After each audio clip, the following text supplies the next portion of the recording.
Hello and welcome to Chikn Nugget Director's Commentary. I'm Kyra Kupetsky. I'm the creator, lead animator, and the voice of Chikn Nugget. So I'm joined here today by some incredibly amazing people. Please welcome Elisabeth Riley, the voice of Cofi. Hi, everybody. We also have Carolina Reynoso, who voices Slushi. Hello. And finally, we have Matt Pierce, who not only animates on the show, but he also voices the infamous Old Pea. Hello. Thank you guys so much for joining. Okay, so today, essentially what we're going to be doing is watching a compilation of Chikn Nugget videos and offering some behind-the-scenes thoughts and processes that went into making the show. You know, maybe like little tidbits that you guys didn't know, secret things. But yeah, let's get rolling. So this is actually the first episode I ever animated of Chikn Nugget, Fwick did. My first take of Chicken's, why are you talking like that? It was like more on par with his like current day voice, like the one people are used to. But at the time my boss had pointed out that the joke would probably land better if his voice were more normal at first and then becomes afflicted, more high-pitched. Maybe the implications are that Chikn is still afflicted to this day. So initially when I pitched the show, I was picturing a lot of the surrealism as like bizarro gags similar to anime like Azumanga or Nichijou.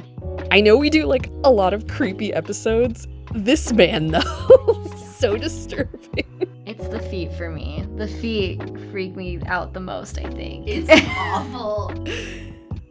Yeah, when I initially pitched the show, this was among one of the handful of episodes that I pitched, so I don't know where my brain was at exactly here. We haven't had a naked little guy in a while. We have not had a little naked guy in a while.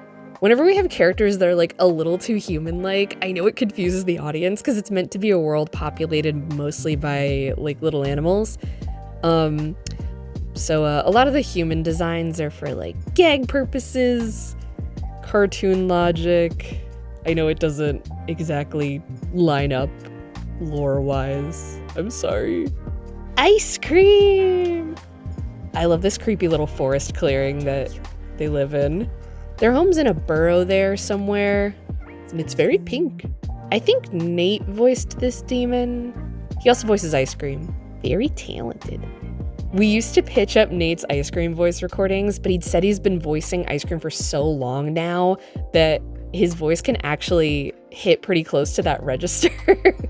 Sometimes we'll pitch it up more, but yeah, Ice Cream definitely sounded way more high-pitched in the beginning because we were pitching it up, and then Nate just started being able to hit closer to it a bit more. Very classic episode, the long episode. How do you guys feel about all the weird surreal stuff that happens in this show? Yeah, it reminds me of like original Chikn, like OG Chikn. I love it. Thank you. I really like those UPA stars in the background. I don't know if we're getting too inside baseball with techniques. No. We can talk about any animation or artistic technique. Like, I think people like hearing about stuff like that. Like, I always do when I listen to, like, director's commentaries or podcasts or anything. This background, in particular, took a lot of inspiration from the show Wander Over Yonder, because I love that show. We did a lot of these, like, storybooky, grainy, textured-looking backgrounds, like, pretty early in the show. And a reason why is, like, this very meta lore-related explanation. So, we're on a tight turnaround to finish these episodes. Like, most shows in the industry have multiple departments to handle stuff like storyboarding, animation, backgrounds. But we have to wear many hats and do everything within a week or so's time. So I thought, like, okay, what if we have like an in-universe explanation for why the backgrounds have degraded into like these simplistic color blocks? How long did it take you when you first started animating till now? Like, have you gotten faster at doing all the work, or yeah? If I'm like in the zone and listening to music, I can make something pretty fast. I think I've gotten faster and learned to like work smarter and not harder a lot of the time. Some of our characters have like a lot of moving parts and it takes a lot more time to animate. No, yeah, definitely. Like Fwench Fwy with the horns or a Bezel's like clock head. We try to conserve our time and energy by instead focusing on hand drawing / animating the body, limbs, expressions, like reuse parts for consistency's sake. Yay! Here's the introduction of Slushi. So Carolina now voices Slushi, but she was originally voiced by Katya Oloy. I'm so sorry, Katya, if I mispronounced your name.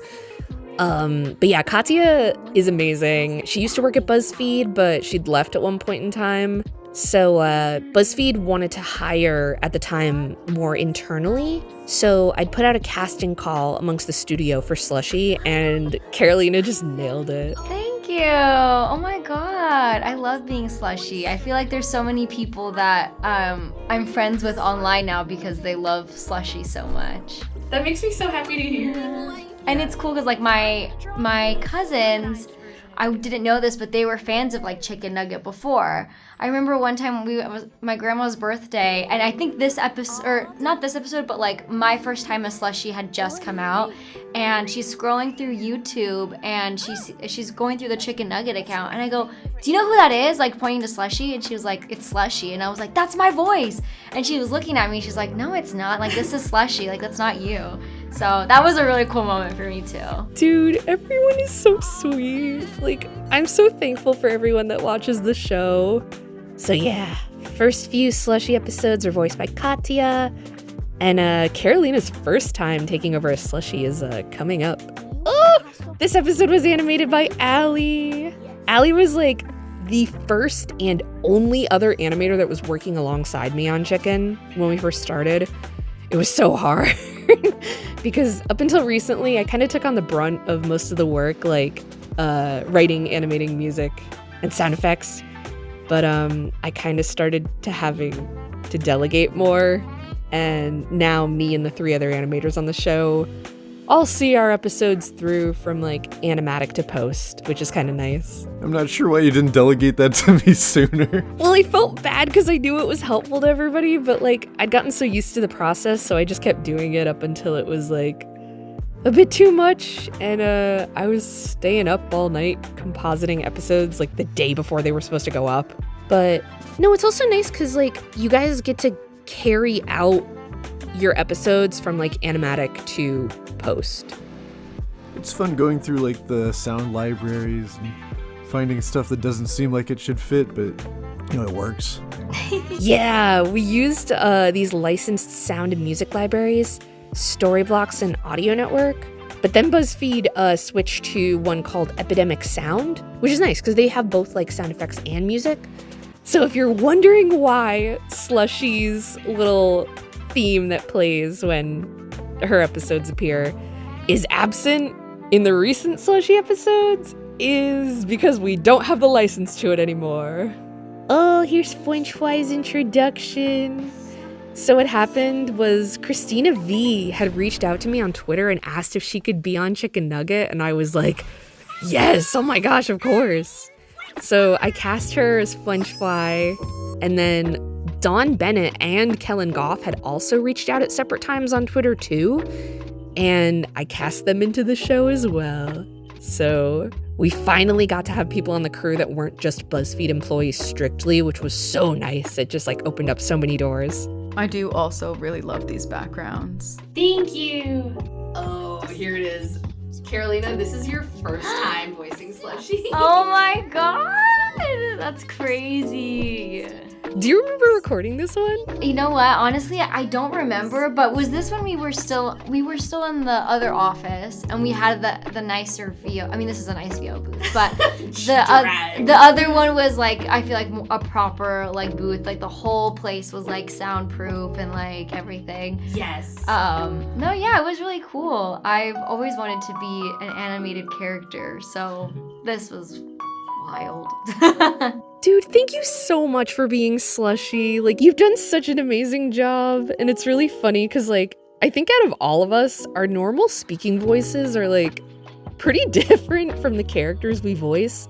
but then like Slushi is just your voice. Yeah, I you know what's so funny is I take a lot of influence from like Tangled Rapunzel, because like she was, I love that like voice so much, so I try to like implement that somehow in this, because like I think she sounds really cool. Also, I should apologize to everyone, because everyone's always messaging me about my audio, and I know that sometimes it doesn't sound good, but we're working on it. Dude, okay, I have so many apologies.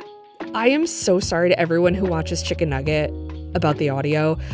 Chikn started as a literal like pandemic puppy project, and we had to rely on recording from our homes, so a lot of the audio sounds really rough, especially in the beginning, because we were trying to work with what we had at the time, and we still are. But yeah, maybe one day we could do like a remastered recording. Maybe. I'm pretty sure all the pro voice actors already have setups at home, so... Yeah, no, for a lot of us, this was like our first time voice acting in something, so we had to work with our phones and like recorded our closets. Dawn, Christina, Kellen, and now Josh, they all record from a more professional setup, because they have like, a lot of them have like home booths because they voice act for their career. The rest of us, we just open up voice note. Yeah, voice notes on the iPhone, and let's go. Yup. I'm so sorry, and thank you so much, everybody, for bearing with us. Look, if Cofi's voice doesn't ever sound crisp, then complain to me, because I have an expensive gaming mic and it should not sound bad, so... I'm literally like voice notes in a dream. You know what I mean? Chikn Nugget's very interesting because it's like a mix. I always say it's like a mix of indie and corporate, where it's like, yeah, we're making it for BuzzFeed, but we're kind of left to our own devices to do essentially whatever we want, which is awesome. Like as long as we meet certain like company revenue goals and all that. Oh, I do remember this. Suits, yeah. She's so cutesy. And she's not wrong. Suits is exactly right. Uh-huh. Oh yeah, this is another surrealist one. I thought Chikn was getting too much nightmare time, so Chee needed some. This episode, okay, so at the time I just had nose surgery, and I realized I didn't have an episode to go up for the next day. So even though I just had surgery and I was like barely lucid, I sat down and quickly wrote and animated an episode. Don't do this. Like, I don't know what I was thinking at the time. It was toxic work behavior. It is fun though, like, to be like very honest with the audience about like what's going on behind the scenes. It's real, you know? Yeah. Oh, Sody. That's a character that you said that you really enjoy working on episodes with, right, Matt? I like characters that can like slap into walls and stuff. He's so fun. Sody is truly just a feral ball of energy. Dawn does such an amazing job voicing him. This is based off of like true events in my life. Like, be careful when you order takoyaki. Like, wait for it to cool before biting into it, because it is molten lava inside. Comes out piping hot. Here's the first appearance of ice cream. The biblically accurate angel motifs appear a lot in Chikn Nugget. I don't know, I just found the idea of something that's supposed to be like so nice and holy being this horrifying amalgamation of eyes to be really funny and interesting. More Slushi. So I wanted to make Slushi really supportive and uplifting to young artists and creatives. Any age artists, really. But yeah, Carolina, do you ever like relate to that personally? Oh yeah, I feel like I'm very positive. I mean, maybe not positive, but like I feel like I am someone who I strive every day to be nice to everybody. Like I always say that like my goal for the day is like to compliment one stranger. And because I really like getting compliments, so like I don't know why anyone else wouldn't. I mean, maybe they are comfortable with it, I don't know, but I try to like, if I'm out somewhere new, I'm like, oh, nice shoes, like your nails or something like that. Because I mean, like I said, it makes my day, so I know it'll make other people's day. That's so sweet. Literally, yes, Carolina, the embodiment of Slushi. She's seriously so nice. She literally complimented my eyeshadow, so yes. I did. But you're not a stranger, so technically my job today is not done. Oh my god. Honestly, you guys can't see us at the moment, audience, but Elisabeth's eyeshadow is very Cofi aesthetic right now. It's so beautiful. Thank you. And my eyelashes are very long, and my hair is in the shape of a Spanish galleon. Hell yeah. I love the Sparkledog thing. It's such a specific joke. Yeah. You could tell I was raised on DeviantArt as a kid who lived through a 2007 scene era. There's so many episodes about soda because I am, unfortunately, a Diet Coke enjoyer. My funeral is soon. But yeah, fountain soda. It's the way to go. It hits so good. Oh, wait. I just noticed that Sody's mouth color changed. Initially it was, I guess it was pink, but now it's black. Oh, and then the big crazy episode where Fwench Fwy and Iscream finally get together. I'm a huge fan of good ex-evil couples in fiction. It's so good. How do you guys feel about stuff like that? That's like enemies to lovers, right? Yeah. And Yeah. that's like my favorite thing. Yes. Yep. I know some people were like, whoa, this happened really fast. For us, everything feels really slow because we'll write episodes and then spend several weeks going through animating each one, and it'll feel like it's been much longer than it actually is when they're like sequentially posted. But yeah, they were real quick burn in retrospect. So then I tried to amend it by making Cheeseburger and Cofi a bit more slow burn. But then all the comments were like, please hurry up and get them together. It's so hard. Honestly, animating this kiss felt like scandalous. Like I was like, oh my god. Like, whoa. We need to bring the puppet into the office, please. Sadly, this puppet is dead and gone. I'd made this during, I think, 2021 maybe. But I was in San Diego at my parents' house quarantining, and most of the early Chikn Nugget episodes up until like I think maybe October 2021 were made at that house in San Diego. They don't live there anymore, but there is an episode in this compilation that's coming up that was filmed in the front yard of the house. Historic Chikn Nugget location. But yeah, a lot of the Chikn Nugget characters are LGBT. I think this may have been like the first time we revealed that Slushi and Chee are both bi. Yeah, I remember when this episode came out because so many people would message me and be like, I'm so happy that like Slushy's out, like it's helping me, and those messages feel so nice. Like even though like I myself don't identify that way, but like voicing a character that is helping other people in that situation is really like comforting and nice. Yeah, and exactly, like we voice the characters even if we don't share the same identities or even personalities as them, because it's, you know, it's a performance. It's a job. Like, we're not one-to-one the characters. I'm not really a fox, you guys. I'm sorry. I'm sorry. I also really enjoy like the different colors of all the characters, like the way that they're colored in the flag colors or just the different variations. Oh, thank you. Yeah, some people were curious as to the colors of Fwench Fwy and Iscream. They're supposed to be the agender flag since they're technically genderless creatures. Oh, this is joking about how we have to speak in cute little baby voices to do these characters. Yeah, do you guys do anything when you guys are like voicing the characters? Like I use my hands a lot. Like people that are listening to this can't see it, but like I use my hands to like lift myself up to like get my soft palette up or like whatever, like something to like as a physical reminder. So do you guys do anything like physically or no? I just dive in and strain my voice. Yeah, I kind of do, like I do a little bit of like like before a few of those. No, I love hearing everybody's methods, especially like how they get into character. Like, we might do a part 2 to this, maybe, where we have different VOs on, potentially. But Nate, who voices Iscream, he's told me in the past, like, to get into character, he'll go, ooh. Iscream will always say that, like it's become like a verbal tick around everyone. And then Vivian Nuiz, who voices Cheeseburger, goes, hey, chicken, to get into character.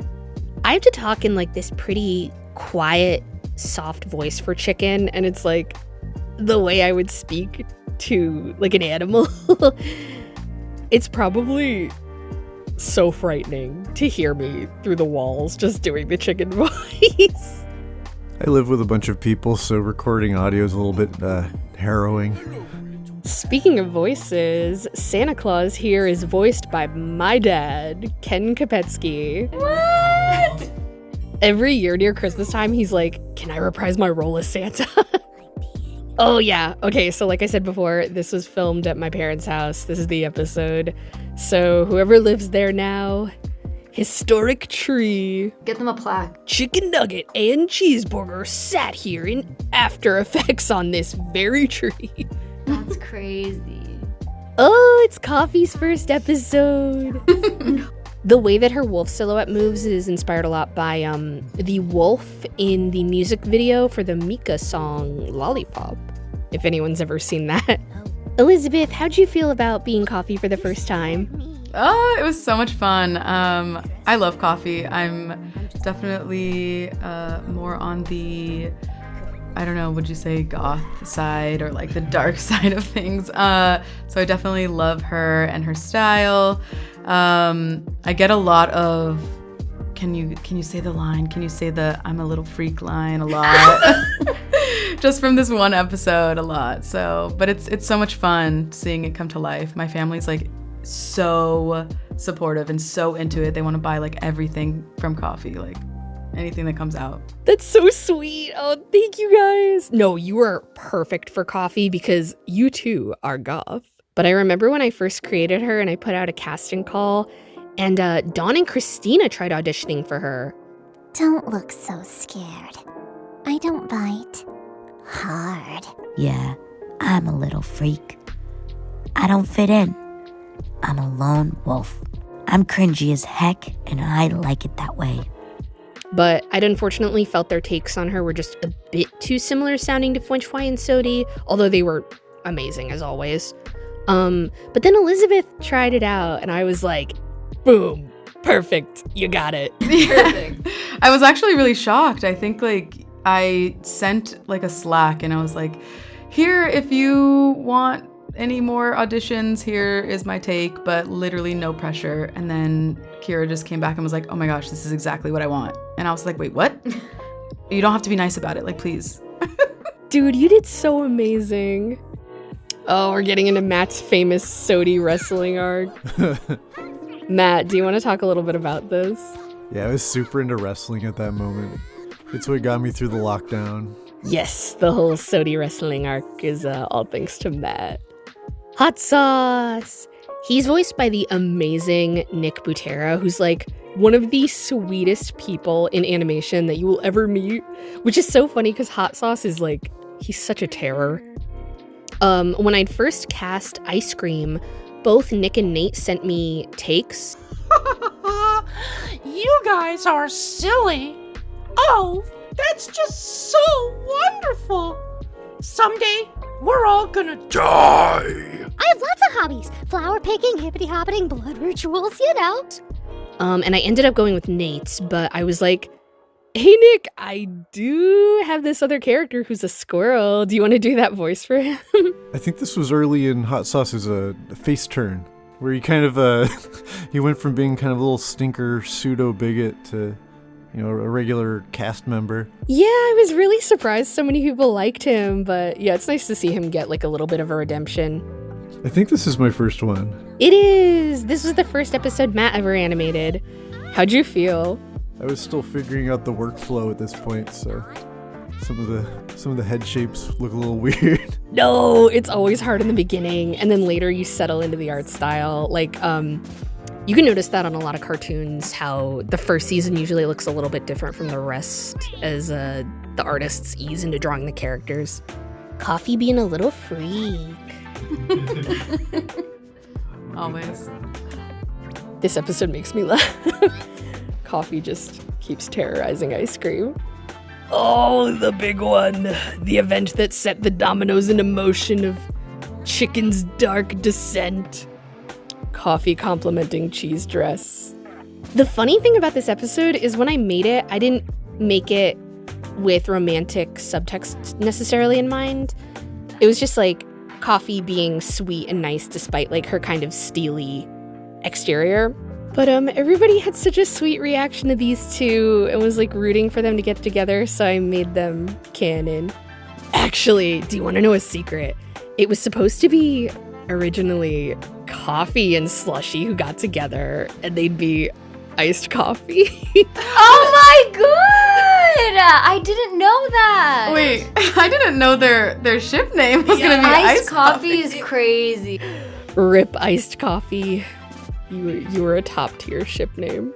Oh, this is another jab. There's several episodes that are just like jabs at me and us. I always forget to draw those little elbow spikes on Fwench Fwy. I think I've forgotten at least once. Elizabeth, sometimes I also forget to draw Coffee's little ear that pokes out of her hood. Oh, yeah. Bezel!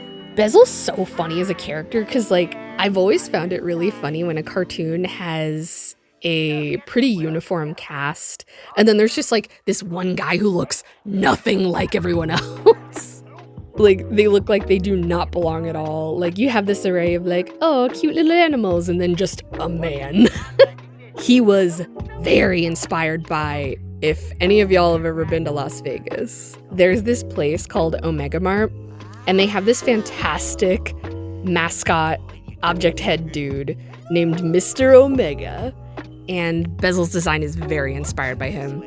Actually, Bezel initially had a color scheme that was incredibly similar to him, but it was way too on the nose, and I didn't want to seem like I was just ripping off Mr. Omega. Old Pea. This is my stupid idea. Incredible idea. He's a staple of the show now.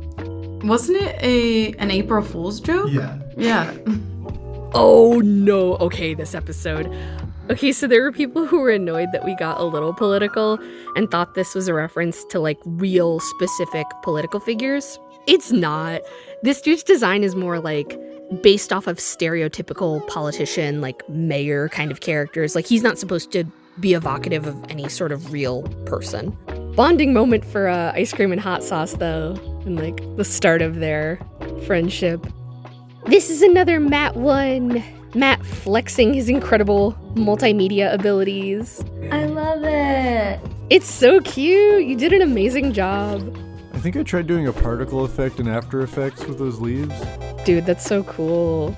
This is the end of the wrestling arc and the beginning of the boxing arc, which never went beyond this episode. I wasn't sure if you were sick of wrestling or not by this point. No, I love the wrestling. No, we could do it forever. I just thought it was funny for Sody to be like, nah, I got something new in mind. It's very much like a little kid thing, switching hobbies rapidly. Yeah. Also, in this episode, you can see that I shamelessly snuck in a cameo of Aziraphale and Crowley from Good Omens, because I have a problem. And Sarsaparilla is voiced by the wonderful Kevi. Here's another Matt episode. Matt, I am always just thoroughly impressed with all the references you put in. I always laugh at this episode, the slow-mo part. Oh, this is an Allie one. Allie's a big fan of Digimon, as am I, and she designed Spicy Chicken Nugget with Digimon in mind. You can really see it. Yes. Early episode, but I just really like this horse's design. It's so weird. This is so weird. It's inspired by this very haunting memory I have of staying at this hotel when I was a kid in Florida that was like Wild West prison themed. I don't know if it still exists. Like, does anyone out there know what this was? I want to, like, see pictures of it again. But there was, like, it might have been, like, a barn door painting on the doors, but there was this, like, freaky horse thing that used to scare me as a child that was there. And this horse is evocative of that. Milkshek! I voiced her. She's inspired by the type of fangirl who think that old man characters are hot or adorable, like the Oyaji Moe type, which I know Elisabeth and I can relate to. And now she's with Old Pea. He may or may not actually be old. We don't know if he's old.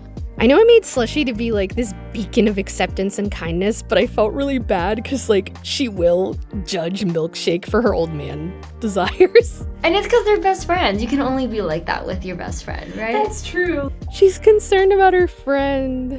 Milkshake's had a string of just not great relationships. Oh, Demigod chicken. Back with the biblically accurate angel motifs. This one was sad. I remember watching it and I was like, oh no.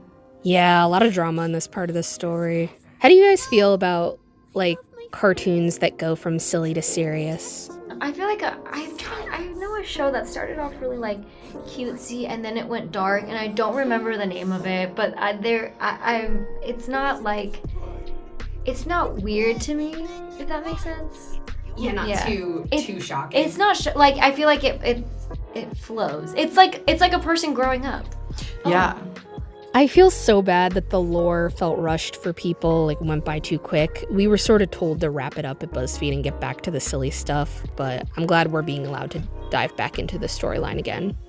So I think Kellen was expecting to voice like a cute little animal in this show, and I felt so bad when I was like, Kellen, I'm so sorry. I'm making you a Tumblr sexy man.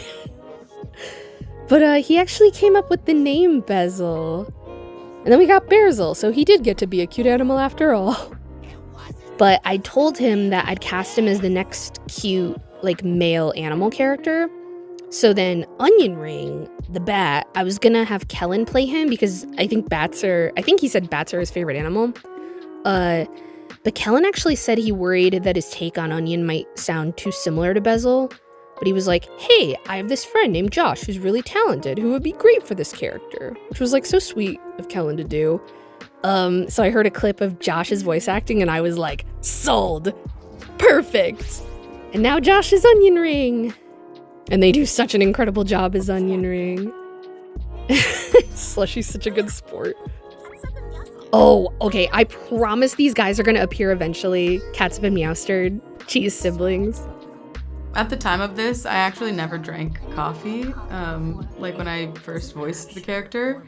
Now I drink coffee more often, but She converted you. yeah. What's your go-to order? Just like a mocha, more of like a sweet, more of a sweet drink, but never black and never with no sugar. I love your voice acting in this episode. Hot Topic. We have a lot of references to Hot Topic. And yes, for the final episode we have today, it's Onyn Ring. So we're now currently on the second part of the lore arc as we follow Onyn Ring as he's researching and uncovering why Armageddon didn't happen. It's nice to have like more of a straight man type of character. Like I know we've had that in Chee or Fwench Fwy sometimes. Hot sauce. Yeah, but fun to see a different dynamic thrown into the gang. Okay, so have you guys seen Rescue Rangers? Like, one thing about me is I know every theme song, like, ever. Every Disney afternoon theme song. Peak. So there was this bat character in Rescue Rangers who appears, I think, just a few times. I cannot remember. But her name is Foxglove, and the way that her wings are drawn, they're kind of like these hybrid bat wing/hand cartoon stylization. So those heavily inspired how Onion's wings work. Oh my god, yeah. Onyn Ring reminds me of like Bartok from Anastasia, but also the owl from the Disney sing-alongs. Yeah. Like if they were like meshed together, like it reminds me a lot of. Here's a very deep cut. Slushi was inspired a lot by the store Claire's. Obsessed. They would have like these cute fluffy notebooks and stuff that would have blue foxes on them. So it was like a combination of that and then something very obscure. There's this Danish film franchise called Jungeldejret Hugo. I hope I pronounced that right. That has this cute fox character named Rita, and her design definitely inspired Slushi a lot.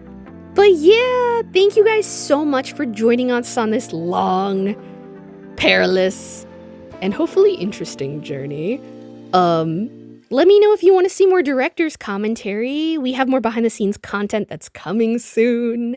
And thank you so much to Elisabeth, Carolina, and Matt for coming on here and talking with me. Bye, everybody! Bye. Bye.